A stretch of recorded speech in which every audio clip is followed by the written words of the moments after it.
Hello friends, स्वागत है आप सभी लोगों का हमारे चैनल को स्टडी में। मैं अकमल बेस्ट।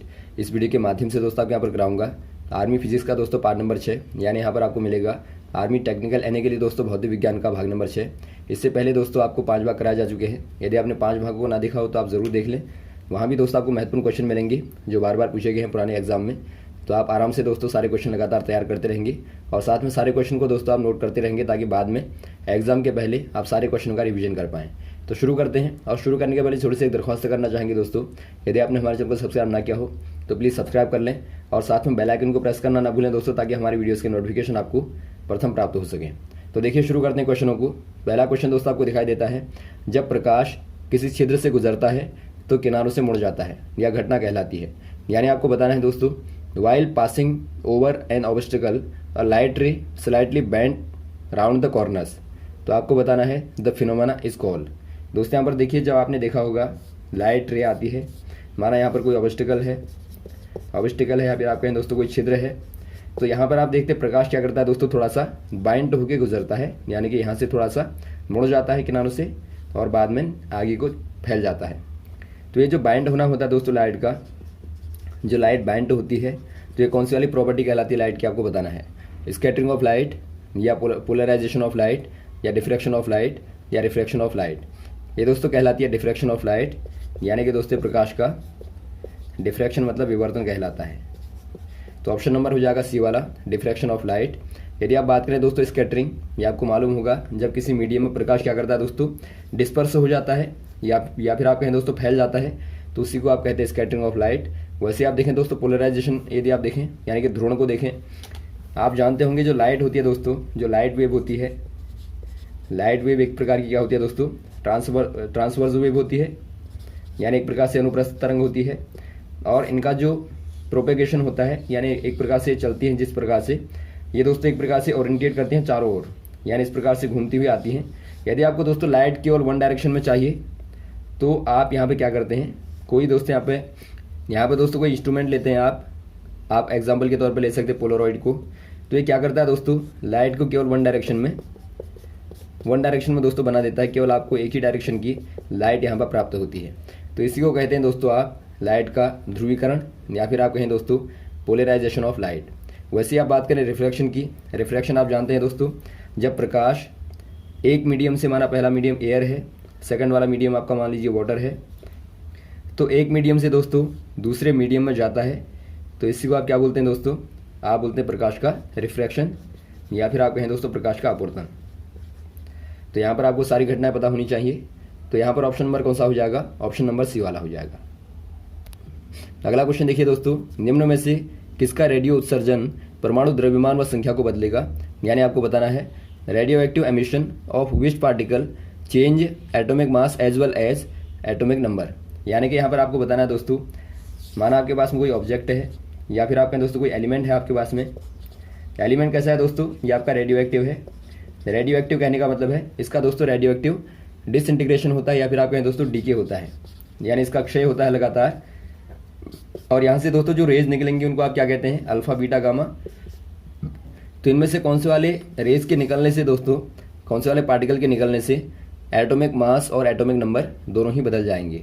यदि आप बात करें बीटा की दोस्तों और गामा की, तो यहाँ पर देखिए बीटा जो होती है एक प्रकार से इलेक्ट्रॉन के मास के लगभग होता है दोस्तों, और यहाँ पर आप गामा की बात करें तो यहाँ पर लगभग ये मास लेस होता है, बहुत ही हल्का होता है। तो यहाँ पर देखिए दोनों के निकलने से दोस्तों एटॉमिक नंबर पे और साथ में एटॉमिक मास पे, नंबर पे कहें या फिर आप मास पे कहें दोस्तों, यानी कि परमाणु क्रमांक पे या परमाणु भार पे कोई भी दोस्तों प्रभाव नहीं पड़ता है। ऐसा क्यों होता है आप जानते हैं, इसके लिए दोस्तों कम से कम आपका प्रोटॉन का निकलना या फिर दोस्तों न्यूट्रॉन का निकलना ज़रूरी होता है। प्रोटॉन निकलेगा तो वहाँ पर एटॉमिक नंबर चेंज होगा और साथ में दोस्तों मास भी चेंज होगा, और यदि आपका न्यूट्रॉन निकलता है तो वहाँ पे दोस्तों एटॉमिक मास चेंज होगा। तो यहाँ पर देखिए दोस्तों, यदि आप बात करें अल्फा पार्टिकल की, तो अल्फा पार्टिकल क्या होता है, आपको बताया था जो अल्फा पार्टिकल होता है, यानी जो अल्फा कण होता है दोस्तों, ये हीलियम का नाभिक होता है, यानी कि हीलियम का दोस्तों न्यूक्लियाई कहलाता है।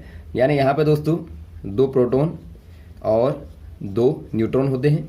यानी कि आप कह सकते हैं दोस्तों, माना कोई अल्फा पार्टिकल निकलता है तो उससे क्या प्रभाव पड़ेगा दोस्तों, उससे प्रभाव पड़ेगा -2, तो दोस्तों आपका हो जाएगा एटॉमिक नंबर, यानी कि एक प्रकार से एटॉमिक नंबर जो होगा 2 कम हो जाएगा, 2 इकाई कम हो जाएगा, और यदि आप बात करें मास की, तो मास दोस्तों 4 इकाई यानी 4 यूनिट डिक्रीज हो जाएगा, कम हो जाएगा।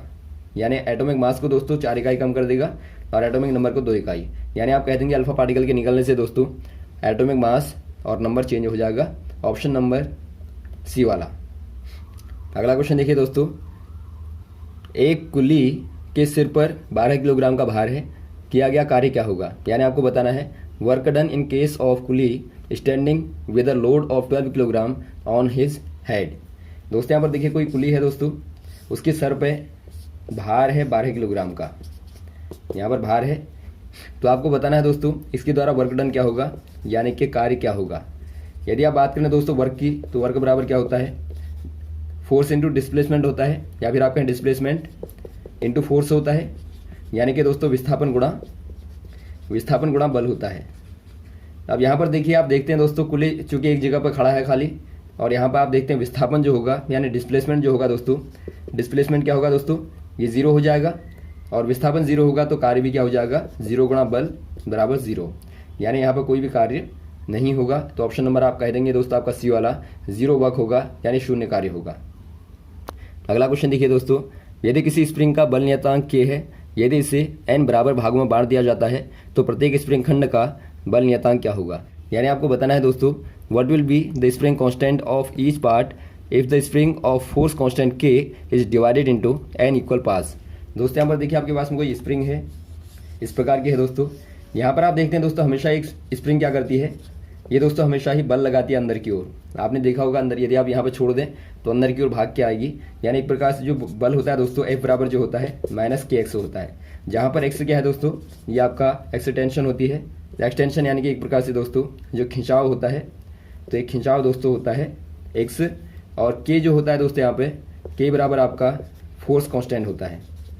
यानी स्प्रिंग का जो फोर्स कांस्टेंट होता है दोस्तों वो आप k के द्वारा रिप्रेजेंट करते हैं, और माइनस दिखाता है कि अपोजिट डायरेक्शन में दोस्तों एक प्रकार से फोर्स अप्लाई हो रहा है। यानी एक्सटेंशन की अपोजिट डायरेक्शन में जो फोर्स लगेगा दोस्तों ये आप माइनस से दिखाएंगे। तो यहाँ पर देखिए जो आपका F बराबर -kx है, यहाँ पर k क्या है, कांस्टेंट है जो कि आपको यहाँ पर दिया है।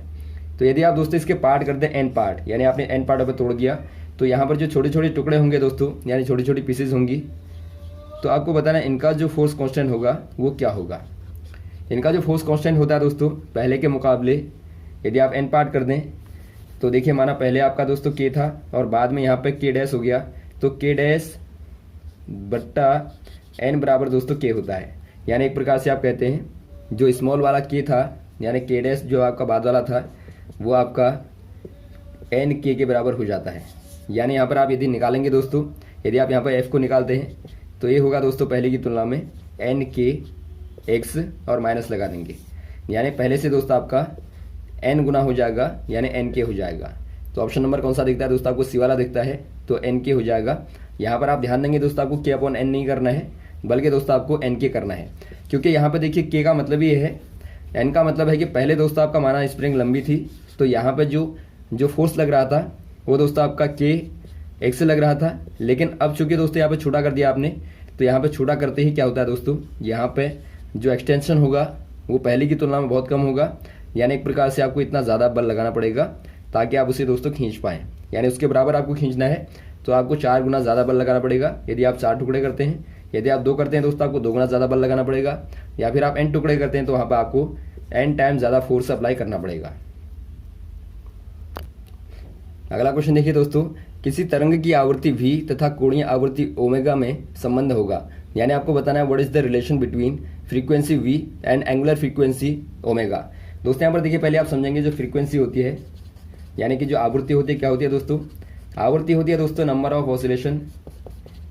Of oscillation per unit time. यानी एक प्रकार से आप दोस्तों एक सेकंड में देखते हैं जितने भी दोस्तों नंबर ऑफ ऑसिलेशन होंगे, यानी कि एक प्रकार से आवर्त होंगे। आवर्त आप जानते हैं, माना यहाँ पर साइकिल आपने बनाई तो प्रत्येक साइकिल दोस्तों क्या कहलाती है, ऑसिलेशन कहलाती है। तो नंबर्स ऑफ ऑसिलेशन पर सेकंड को आप दोस्तों क्या बोलते हैं, फ्रीक्वेंसी बोलते हैं। फ्रीक्वेंसी या फिर आप कहें लीनियर फ्रीक्वेंसी। अब यहाँ पर देखिए दोस्तों फ्रीक्वेंसी चूंकि आपकी यदि आप रेखीय में बात करें, यदि आप सिंपल लाइन में बात करें तो इसको दोस्तों आप v के द्वारा रिप्रेजेंट करते हैं। लेकिन दोस्तों यदि आप एक साइक्लिक पाथ ले लें यानी वृत्ताकार पथ पे यदि आप देखें दोस्तों, तो यहाँ पे जो फ्रीक्वेंसी होगी ऐसे वाले केस में तो इसे आप दोस्तों क्या क्या रिप्रेजेंट करते हैं, यहाँ फ्रीक्वेंसी को दोस्तों आप एंगुलर फ्रीक्वेंसी कहते हैं, क्योंकि यहाँ पर आप देखते हैं आप लगातार दोस्तों क्या घूम रहे हैं, एक एंगल घूम रहे हैं। यदि आप पूरे पाथ को देखें दोस्तों तो पूरे पाथ में आप 2 पाई एंगल घूमते हैं, यानी एक प्रकार से आप कहते हैं दोस्तों आप 360 घूमते हैं, क्योंकि आप जानते हैं पाई बराबर क्या होता है दोस्तों, रेडियन में 180 होता है और 2 पाई बराबर 360 होता है, यानी पूरे पाथ को घूमना है तो वहाँ पर आप 2 पाई कह देते हैं। तो यदि आपको दोस्तों दोनों को कंपेयर करना है तो आप क्या करेंगे, 1 लीनियर फ्रीक्वेंसी v बराबर होता है दोस्तों आपका 2 pi time of angular frequency omega, यानी एक प्रकार से आप कह देंगे v बराबर 2 पाई ओमेगा होता है, या फिर आप कहें ओमेगा बराबर v अपॉन 2 पाई होता है। तो आप दोनों को ही नोट कर लेंगे। तो यहाँ पर जो आंसर हो जाएगा दोस्तों ऑप्शन नंबर हो जाएगा बी वाला, v equal to 2 pi omega. अगला क्वेश्चन यहाँ पर देखिए, अगला क्वेश्चन देखिए दोस्तों, निम्न में कौन ध्वनि की चाल को बताता है, यानी आपको बताना है which of the following represents speed of the sound wave. यदि आप साउंड वेव को लें दोस्तों, मान लीजिए साउंड वेव है, ये है साउंड वेव, तो यहाँ पर आप देखते हैं क्या कहलाती है दोस्तों, नंबर ऑफ साइकिल आपने देखा फ्रीक्वेंसी कहलाती है, फ्रीक्वेंसी यानी कि आवृत्ति कहलाती है, और जो यहाँ पर लेंथ होती है दोस्तों एक साइकिल की, इसको आप बोलते हैं वेव लेंथ, वेव लेंथ बोलते हैं। तो यदि आपको स्पीड बतानी है दोस्तों साउंड की, स्पीड बोले तो एक प्रकार से आपको चाल बतानी है, तो चाल आपको बतानी है दोस्तों, तो कितना चलेगी यहाँ से लेके यहाँ तक यदि आपको बताना है, नंबर्स ऑफ एक प्रकार से आप कहेंगे ऑसिलेशन, यानी एक प्रकार से आप कहेंगे बराबर फ्रीक्वेंसी इनटू दोस्तों क्या हो जाएगा एक वेव लेंथ की लंबाई, यानी कि एक प्रकार से एक वेव की दोस्तों लंबाई यानी कि वेव लेंथ। तो सिंपल आप कह देते हैं दोस्तों स्पीड बराबर होता है आवृत्ति यानी फ्रीक्वेंसी इनटू वेव लेंथ यानी तरंग दैर्ध्य। तो चाल बराबर आप कह देंगे आवृत्ति गुणा तरंग दैर्ध्य, या फिर आप कहें फ्रीक्वेंसी इनटू वेव लेंथ। तो ऑप्शन नंबर कौन सा हो जाएगा दोस्तों, ऑप्शन नंबर पहला वाला देखते हैं आपको, देखिए वेव लेंथ इंटू फ्रीक्वेंसी हो जाएगा स्पीड इक्वल टू, तो ऑप्शन नंबर पहले वाले में आप टिक कर देंगे। अगला क्वेश्चन देखिए दोस्तों, निम्न में कौन चार्ल्स का नियम व्यक्त करता है, यानी आपको बताना है which of the following represent Charles law. दोस्तों यहाँ पर देखिए बहुत ही बार पूछा जाता है जो आइडल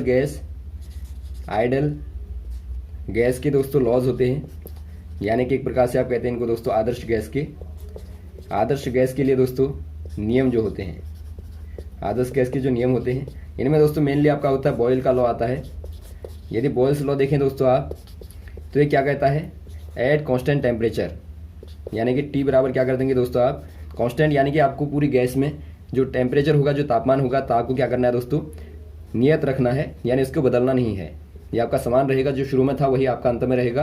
तो ऐसे केस में क्या होता है दोस्तों, यदि आप कांस्टेंट टेम्परेचर को लें तो वहाँ पर जो P इंटू वी होता है हमेशा ही दोस्तों कांस्टेंट होता है, यानी एक प्रकार से आप कहते हैं जो गैस का दाब होगा और जो गैस का आयतन होगा यानी वॉल्यूम होगा, आयतन जो होगा दोस्तों क्या होगा, नियतांक होगा यानी नियत होगा। तो इसको आप बोलते हैं दोस्तों PV equal to K।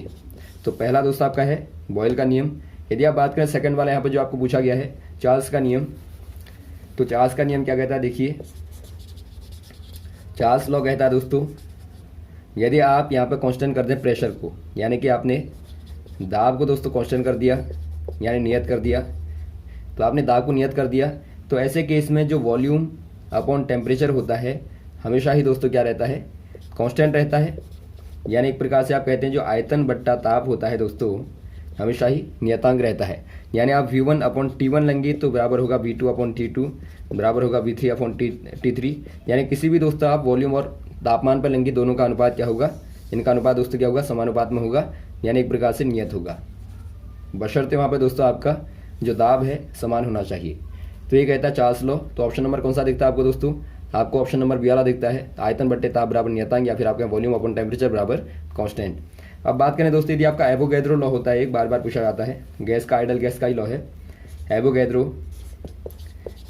Law कहता है दोस्तों, यदि आप प्रेशर को यानी कि दाब को और साथ में दोस्तों यदि आप कांस्टेंट कर दें ताप को यानी टेम्परेचर को भी नियतांक कर दें यानी कांस्टेंट कर दें, तो ऐसे केस में क्या होता है, जो आयतन होता है दोस्तों समान आयतन में जो नंबर ऑफ मोल होते हैं, यानी नंबर ऑफ मोल n बराबर नंबर ऑफ मोल, यानी दोस्तों आपके गैस के अणुओं की संख्या जो होती है आयतन में दोस्तों समान आयतन में समान होती है, यानी एक प्रकार से आप कहते हैं दोस्तों V अपॉन n क्या होता है, कांस्टेंट होता है, या फिर आप कह सकते हैं V1 अपॉन N1 बराबर होता है V2 अपॉन N2।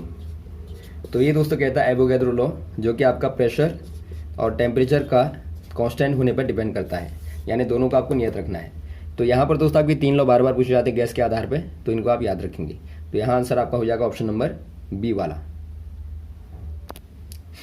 अगला क्वेश्चन देखिए दोस्तों, दूरी का सबसे बड़ा मात्रक क्या होगा, यानी आपको बताना है the largest unit of distance is. दोस्तों यहाँ पर देखिए यदि आप बात करें लार्जेस्ट यूनिट की, जो कि दूरी की होगी, यानी कि डिस्टेंस की होगी, दूरी की दोस्तों, यानी कि दोस्तों एक प्रकार से आप कह सकते हैं जो खगोलीय दूरियां होती हैं, खगोलीय दूरियां जो होती हैं दोस्तों, यानी कि यदि आपको सूर्य की यानी सन की और पृथ्वी के बीच की दूरी निकालनी है, या फिर आप दोस्तों तारों के बीच की दूरियों को निकालते हैं, तो इनके लिए आप क्या इस्तेमाल करते हैं, इनके लिए दोस्तों आप इस्तेमाल करते हैं या तो लाइट ईयर का इस्तेमाल करते हैं, या फिर दोस्तों लाइट ईयर कहने का मतलब है प्रकाश वर्ष का इस्तेमाल करते हैं, या फिर आप इस्तेमाल करते हैं पारसेक का। पारसेक यानी कि दोस्तों बड़ी दूरी को मापने का मात्रक होता है। तो यहाँ पर दोनों में से कौन बड़ा होगा दोस्तों, यहाँ पर बड़ा होता है पारसेक, यानी दोस्तों आप कह देंगे 1 पारसेक बराबर लगभग होता है दोस्तों 4 लाइट ईयर के, यानी आप कह देंगे दोस्तों जो 1 पारसेक होता है वो लगभग 4.3 प्रकाश वर्ष के बराबर होता है, यानी इससे दोस्तों 4 गुना लगभग बड़ा होता है। तो यहाँ पर जो सबसे बड़ा मात्रक होता है दूरी का, पारसेक कहलाता है, ऑप्शन नंबर बी वाला। और उसके बाद दोस्तों आता है लाइट ईयर यानी प्रकाश वर्ष, तो ऑप्शन नंबर आप बी वाले में टिक कर देंगे पारसेक में। और वैसे आप जानते हैं डाइन क्या होता है दोस्तों, डाइन फोर्स की यूनिट होती है, यानी बल का दोस्तों मात्रक होता है CGS पद्धति में। यदि आप देखें दोस्तों SI पद्धति में, वहाँ पर आपका बल का मात्रक होता है न्यूटन, लेकिन यदि आप बात करें CGS पद्धति में यानी कि सेंटीमीटर ग्राम सेकंड वाले सिस्टम में बात करें, तो वहाँ पर जो बल का मात्रक होता है डाइन होता है। यदि आप बात करें CGS पद्धति में कार्य का मात्रक, वो दोस्तों क्या होता है, अर्घ होता है, ARG अर्घ कहते हैं आप। तो बल का मात्रक दोस्तों आपका डाइन, कार्य का मात्रक अर्घ, और यहाँ पर जो किलोमीटर दिया है दूरी का मात्रक होता है, आपको मालूम है। अगला क्वेश्चन देखिए दोस्तों, निम्न में कौन सही नहीं है, यानी आपको बताना है which one of the following is incorrect. इनमें से कौन इनकरेक्ट होगा दोस्तों। पहला आपको दिया है mechanical waves equal to required a medium, यानी कि जो यांत्रिक तरंगें होती हैं उनको माध्यम की आवश्यकता होती है। सेकंड आपको दिया है इलेक्ट्रोमैग्नेटिक वेव्स यानी कि वैद्युत चुंबकीय तरंगें नो रिक्वायर्ड अ मीडियम, यानी कि मीडियम के माध्यम की आवश्यकता नहीं होती। और थर्ड वाला आपको दिया mechanical waves can travel into vacuum, यानी कि जो यांत्रिक तरंगें होती हैं निर्वात में चल सकती हैं। और वैसे आपको डी वाला दिया है longitudinal waves equal to required a medium, यानी कि अनुदैर्ध्य तरंगों को माध्यम चाहिए होता है। अब यहाँ पर थोड़ा सा आप तरंगों को देखेंगे दोस्तों, यानी वेव को देखेंगे। वेव यानी कि तरंगें दोस्तों मुख्यतः आप देखते हैं 2 प्रकार से इनको। यहाँ पर आपको दिया इलेक्ट्रोमैग्नेटिक, यानी आप इनको बोलते हैं वैद्युत चुंबकीय तरंगें। एग्जाम्पल के तौर पर दोस्तों आप देखते हैं जो लाइट वेव होती हैं या रेडियो वेव होती हैं, या फिर आप दोस्तों यहाँ पर देखते हैं जो एक्सरेज होती हैं, ये सारी क्या हैं दोस्तों, इलेक्ट्रोमैग्नेटिक वेव्स हैं। वैसे आप बात करें मैकेनिकल वेव की दोस्तों, यानी एक प्रकार से आप कहें यांत्रिक तरंगों की। यांत्रिक तरंगें क्या होती हैं, इनमें दोस्तों आपकी आती हैं साउंड वेव, या फिर आप कहें दोस्तों वाटर वेव आती हैं। तो ये सारी क्या हैं दोस्तों, एक प्रकार से ये दोस्तों आपकी हैं मैकेनिकल वेव्स। और इनके ही अंदर आती हैं लॉन्गिट्यूडनल आती है दोस्तों आपका मैकेनिकल के अंदर। लॉन्गिट्यूडनल यानी कि जो अनुदैर्ध्य तरंग होती है, अनुदैर्ध्य तरंग यानी कि दोस्तों साउंड वेव को ही दोस्तों आप लॉन्गिट्यूडनल कहते हैं। एक प्रकार से साउंड वेव जो होती है लॉन्गिट्यूडनल यानी कि अनुदैर्ध्य का एग्जाम्पल होती है। और वैसे दोस्तों यहाँ पर जो आपकी ट्रांसवर्सल वेव होती है वो लाइट वेव की एग्जाम्पल होती है, यानी जो एक प्रकार से ट्रांसवर्स वेव होती है दोस्तों, लाइट वेव को ही आप कहते हैं। तो यहाँ पर देखिए जो इलेक्ट्रोमैग्नेटिक वेव होती हैं दोस्तों, इनको मीडियम की आवश्यकता नहीं होती। यानी यहाँ पर आप देखते हैं इलेक्ट्रोमैग्नेटिक और ट्रांसवर्स वेव को मीडियम की आवश्यकता नहीं होती, यानी माध्यम की आवश्यकता नहीं होती। यानी कि दोस्तों वैक्यूम में भी ट्रेवल कर पाएंगी, निर्वात में भी ट्रेवल कर पाएंगी। लेकिन आप बात करें मैकेनिकल वेव की दोस्तों, तो इनको रिक्वायर्ड होती है मीडियम की, यानी कि इनको माध्यम की आवश्यकता होती है, बिना माध्यम के गमन नहीं कर पाएंगी। यानी दोस्तों वैक्यूम में गमन नहीं कर पाएंगी। जबकि यहाँ पर आप सी वाले को देखते हैं, यहाँ पर लिखा है mechanical wave equal to can travel into vacuum, यानी आपको दिया गया है कि जो यांत्रिक तरंगें होती हैं निर्वात में चल पाती हैं, जो कि गलत है। तो ऑप्शन नंबर आप सी वाले में टिक कर देंगे, ये दोस्तों रॉन्ग है। और यहाँ पर लॉन्गिट्यूडनल वेव यानी कि जो आपकी अनुदैर्ध्य तरंगें होती हैं, फॉर एग्जांपल यदि आप साउंड वेव को लें तो इनको दोस्तों माध्यम की आवश्यकता होती है। तो ऑप्शन नंबर सी वाला हो जाएगा। तो यहाँ तक दोस्तों आप क्वेश्चन को तैयार करेंगे, बाद में आपको लगातार इस प्रकार से क्वेश्चन को बताते रहेंगे। Okay, thanks. जय हिंद, जय भारत।